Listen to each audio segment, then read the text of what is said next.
Scholesy talks wrestling. I'm a wrestling fan. That's what I talk about. Well, today I've got a bit of a mixed episode. I don't think it's going to be as long as usual, but it's certainly going to be a wee bit fun, possibly. Now, there is always talk about toys and wrestling. You see my mark, 100% mark about wrestling toys. Love them. Really do love them. For nostalgic reasons, for fun reasons, for FOMO reasons, whatever reason it is. And you'll see in my picture today, there is the TNA Championship playset. And I always regretted missing out on that product because when I've seen friends or people that I know that have it, it just looks like a beautiful display piece.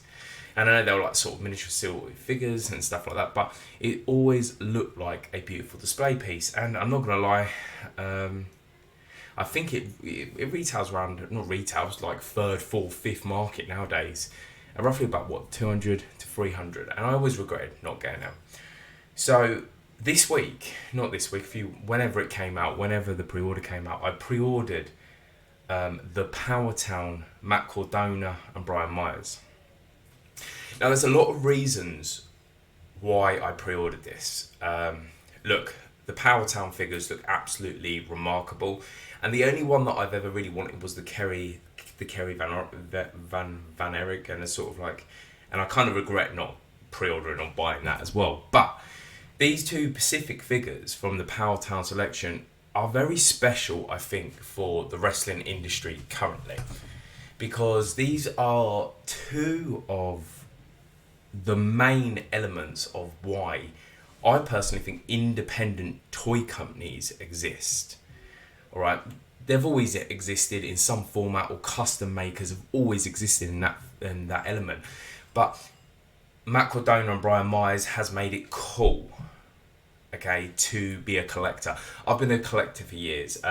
Wrestling figures, what else? Turtles, love Turtles, massive fan of Turtles. Interesting fun fact, I just got the new John Cena figure. Okay, from the new Turtles movie that me and my boy are definitely going to go and watch when it comes out.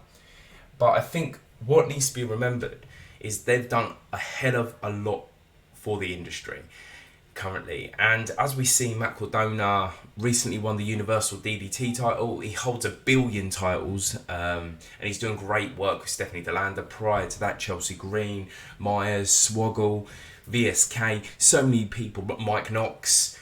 And I think these figures in particular, and Matt Cardona's and Brian Myers, this Powertown set has got everything you need. So two important guys in the industry.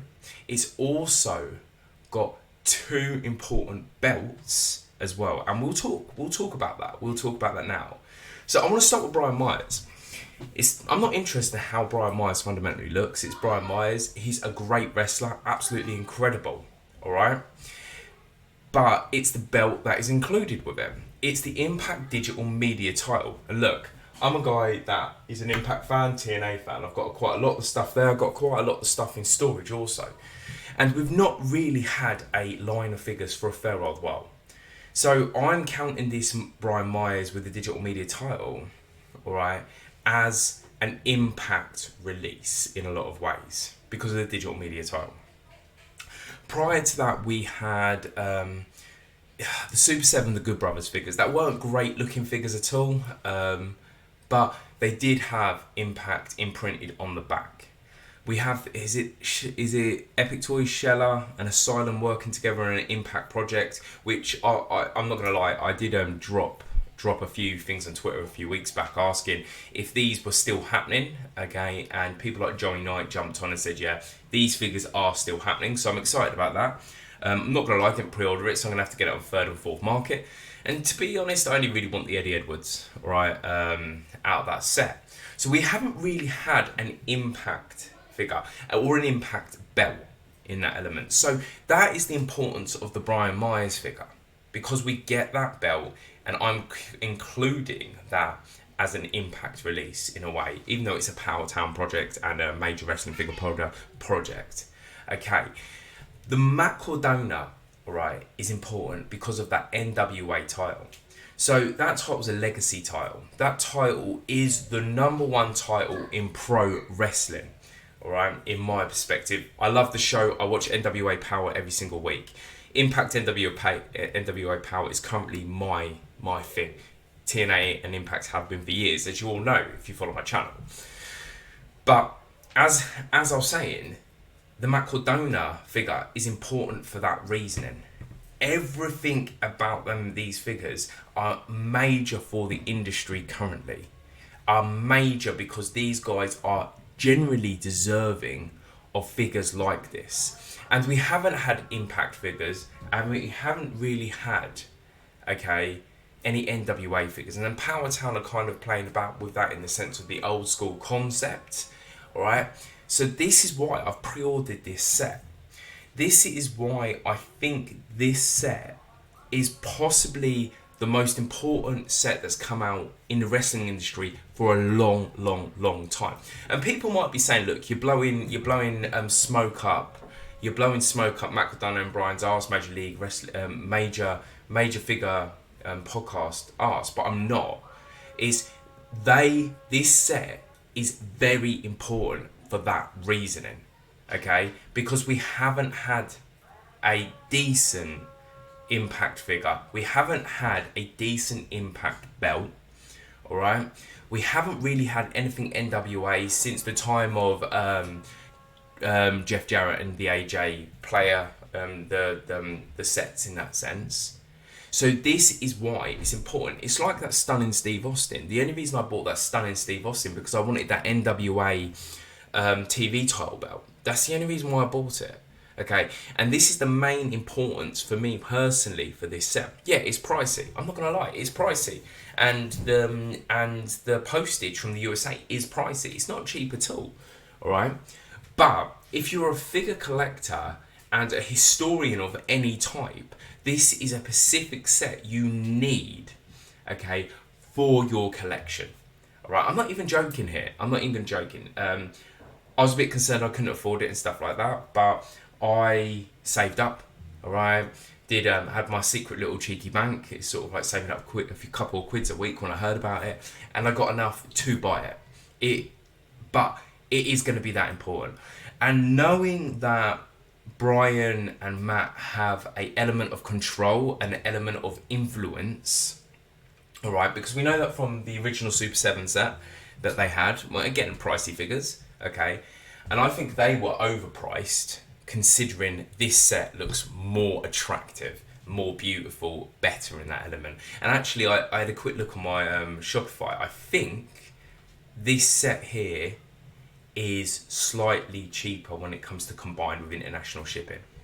Okay, so, and we know that Matt and Brian have control. We know they everything they do, they put their input into. So we know for fact it's going to be a decent looking set. The box is going to be decent looking. We know the figures are going to be decent looking. We know that they're nitpicky. They know they want a perfect product for the consumer because they are business people. I mean, for example, I'm a massive fan of the original Bendies, okay? Look, I mean, massive fan of Droz as well, just to say, the original Bendies. Crazy fan of them.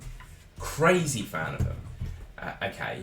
And I personally think the Bendies are better looking in a lot of ways, alright? Look, I'll grab my Al Snow that's here. I think they are better looking, alright? In a lot of ways, and I think the importance is here. What I'm trying to say is that we know Cardona and Brian are going to deliver a decent product, and that is why I've ordered this, because I think in 10 years' time, people are going to be saying that this is one of the best sets. All right, one of the best sets in the business. It's going to be similar to the picture above, the TNA World Championship playset in that element, and that's why I've ordered this. And I think everybody that is a major wrestling figure podcast fan, first of all, is going to order it. Second, anybody that is an Impact or NWA fan should be ordering it because there is a major concept of history. Matt Cardona's kind of got the better deal with this, I think, in a lot of ways because he has also held the digital media and he's held the NWA. But yeah, guys, listen to me. Look, I believe it's 70 quid, all right? And I believe it's something like 40 quid shipping. right? It's ridiculous. We're not going to get it till January or February, first quarter of 2024. But it is going to be worth getting, all right? And we should be getting this because it has a concept of history. And this is the enjoyable thing about Powertown. Powertown respects wrestling history. You look at their figure lineup. Do you know what I mean? Their figure lineup, okay, is super important. Bruiser Brody and all sorts, and Kerry Van Erich, as I said, one of my favourites of all time. So, guys, just order this set because I think it's going to be well worth getting. And I believe it's, 22nd of August, something along the lines. It's available to pre-order. Okay, Powertown, if you have a look at their figures, absolutely gorgeous, absolutely fantastic. All right, just have a look online, look at the reviews. And I mean, and as I said, because we've got Matt and Brian involved, we know that the project is going to be freaking awesome. Okay, so it's definitely worth an order. Now, look, man, we don't often talk about toys and stuff like that. And we don't, in fairness, we don't talk about much about writers or creators on what I do. It's a lot of reviews, or it's a who's my favourite wrestler. But you know what? I've always been a Vince Russo guy. I've always been a Vince Russo guy. And he's been one of these guys, I think, that was heavily underrated in the wrestling industry and heavily hated for no reason. Because he is one of the most important guys to ever be in wrestling. Okay? Alright, a lot of people say, if we're looking at Vince McMahon, the Crockett's, if we're looking at these guys as the gods, or Eric Bischoff as gods, okay, Vince Russo needs to be thrown in there, because I listened to his Chris Van Reet interview, and it was a brilliant interview. And do you know what is brilliant? Because Vince Russo reminded me as a teenager in the 90s why I fell in love with professional wrestling. And I'm not a guy that fell into love with professional wrestling because of the scraps, because of the fist fights. I fell in love with professional wrestling because it had the ability to take you somewhere totally different. Okay? It had the ability to move you from the shit time that you're in to something incredible. Alright? And if you look at majority of the major storylines currently, or then in professional wrestling, Vince Russo was actually heavily involved. Okay, so you look at the pushing of Booker T in WCW. Okay, Vince didn't make Booker T. Booker T made himself, but Vince thought these guys ain't pushing him. Gave him a little shove in the right direction. Look at Booker T, man. Booker T's the man in a lot of ways. All right, we look at the element of Austin versus McMahon. We look at DX. We look at Undertaker versus Kane. We look at the Mark Henry storylines and stuff like that. He was heavily involved with all that. But we as fans would easily say, okay, that these are some of the greatest storylines in professional wrestling history and the Attitude Era. But Vince Russo is a big prick. We hate Vince Russo. It doesn't make any sense. And then we look at TNA, and I'm a TNA Impact guy. All right. Okay, we look at that. We look at AJ Styles versus Christopher Daniels. We look at their rivalry. Absolutely beautiful and fantastic artistic stuff. Okay, and then when they became tag champions, Russo was heavily involved in that project supposedly as well. And so, but AJ now is no debate in the top 10 best ever wrestlers. What I'm saying is Vince Russo, okay, is one of the most influential creative writers ever in wrestling history. And what has happened to professional wrestling is, us fans, us marks, as Russo would call us, have forgotten what wrestling was always about. Wrestling has always been about entertainment. And I want to use this as an example. Andy Kaufman with Jerry Lawler. Okay, what was that about? Was that about the wrestling? No, that wasn't. And that was well before this whole we want wrestling back bullshit. Okay? That was about a story. Andy Kaufman had this great concept of intergender wrestling, and he was a self-proclaimed intergender champion. Okay, Jerry Lawler saw this and thought, "Fuck this shit! I can't take this man on." And Jerry Lawler, again, great creative in that sense. We look at Hulk Hogan. Hulk Hogan was a wrestler. He was a wrestler compared to people like Ric Flair, compared to people like Dusty Rhodes, and so. But he was a creative storyteller. So wrestling has always been about the entertainment and the creative concept. Don't get me wrong, no one's perfect. No one writes 100 great storylines. They tend to write 60 good ones, and if you get what I mean. But Russo is a major part of what we understand as pro wrestling. So one of my big things that I've been thinking about recently is I'm not into these 30-minute matches. I'm not into these 30-minute matches. Give me a good 10-minute match. I heard Heath Miller say this recently, all right, on one of his podcasts that he was on. He's sort of like, give me a good 10-minute. Do you know what I mean? And I think this is the thing about it is, wrestling, people want wrestling to be real. Okay, and wrestling is not real. Wrestling is choreographed violence. It is a concept of ballet in that element. We know what the ending, they know what the ending's going to be, okay? But it's the drama, it's the soap opera to it that builds upon that. Steph DeLanda recently said in an interview with Vice News, where she talks about, I'm into the WWE, the WWF entertainment side of this. And this is the big thing. Russo makes a great point in this interview with Chris Van Vliet, that where he says something along the lines of Billy Corgan, Mark, Scott D'Amore, Mark, all right, Tony Khan, Mark, Triple H, Mark. And what he means by that is that they're in the wrestling bubble, okay? They're in the wrestling bubble, that they've been in the industry for so long in that concept. And what wrestling should be doing is bringing creative writers in, i.e. Vince Russo. There is a debate, i.e. Eric Bischoff.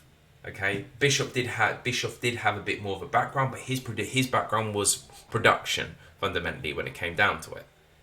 So these are the important factors to what pro wrestling is.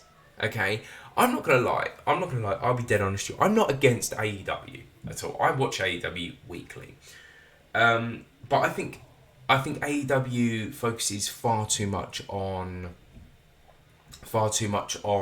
let's have a 30-minute barn burger of a match because we want it to be real. If you want real fighting, simple, watch MMA, watch boxing, watch taekwondo, go and watch the Bangkok sort of like Muay Thai stuff. Do you know what I'm saying? You watch wrestling for the drama, for the entertainment, for the passion, for the storytelling. And I think this is the major important thing. Look, man, lots of people unnecessarily hate Vince Russo. When Vince Russo makes a fantastic points about what wrestling actually fundamentally is about.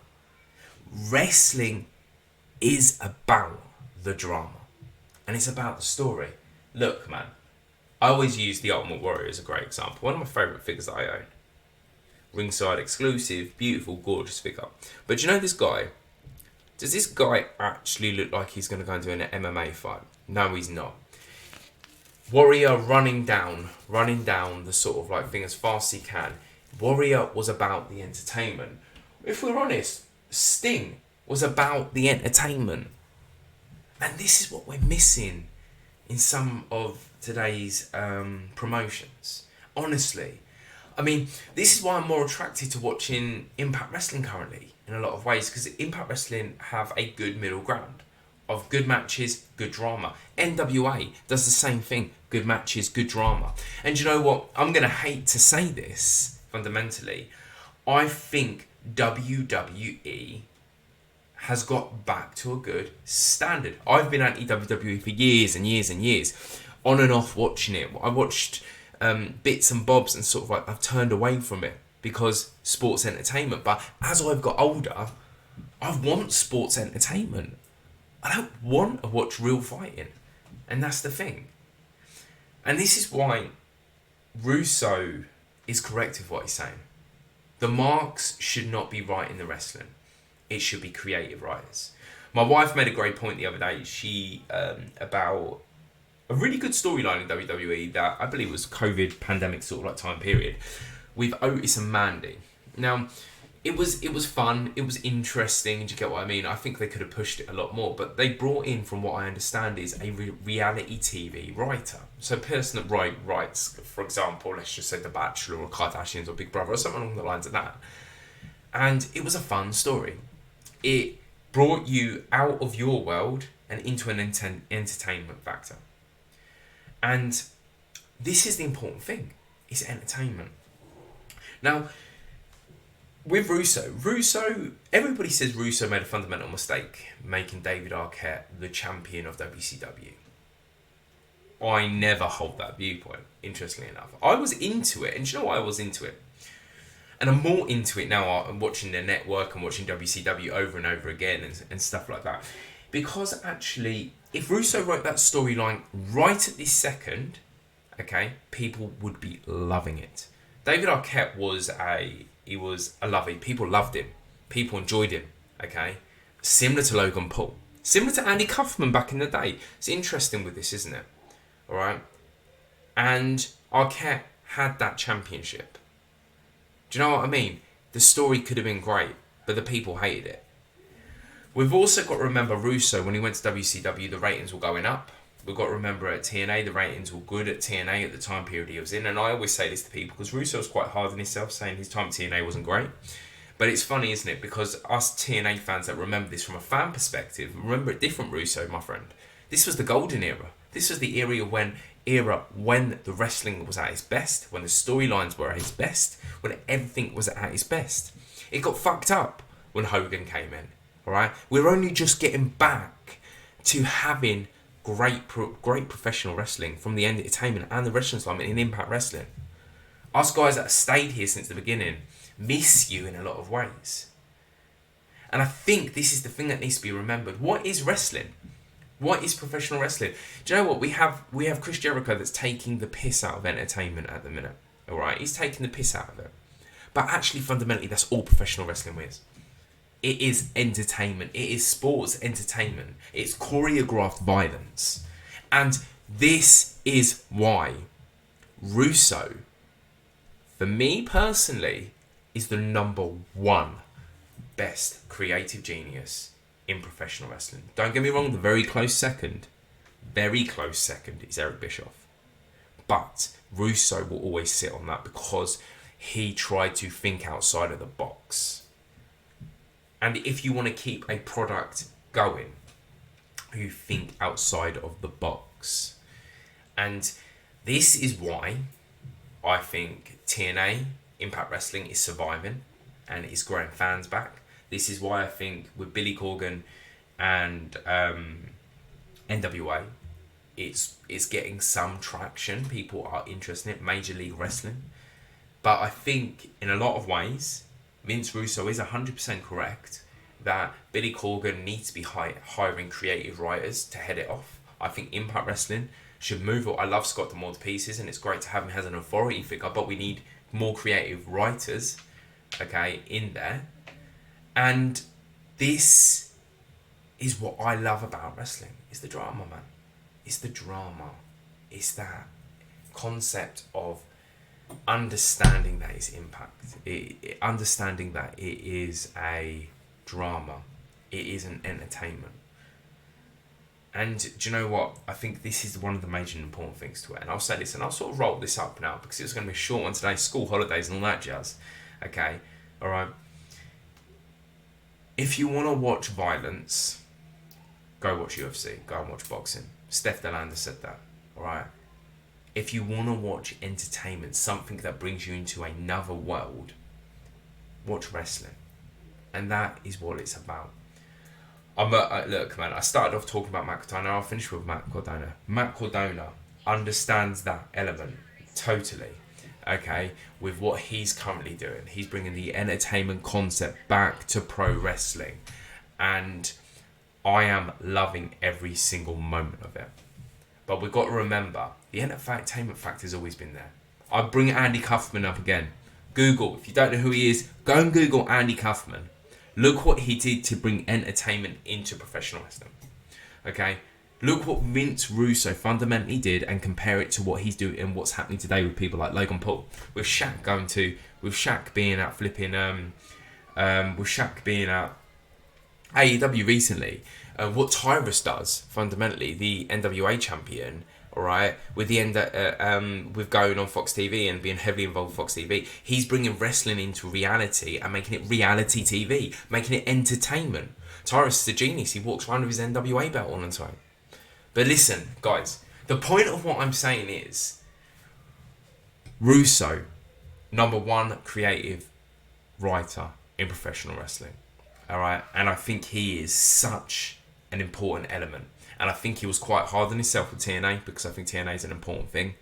I think he did awesome in WCW. I think he was heavily involved on the creation of what the Attitude Era was, and it could have been further on down the line. So, I mean, look, today it's been a bit of a peculiar episode. I haven't focused on a wrestler. I've talked a little bit about toys, and I talked a little bit about Vince Russo, okay? But listen to me. Listen to what Vince Russo says. Go into the Vince Russo brand, be heavily involved with the project, because actually the guy is an absolute creative genius in a lot of ways, alright? He is outspoken, but he knows the business, okay? And I respect that. I am a Vince Russo guy, 100%. But listen, guys, tune in for the Impact review. That will be happening on Friday at some point. And yeah, talk to you soon.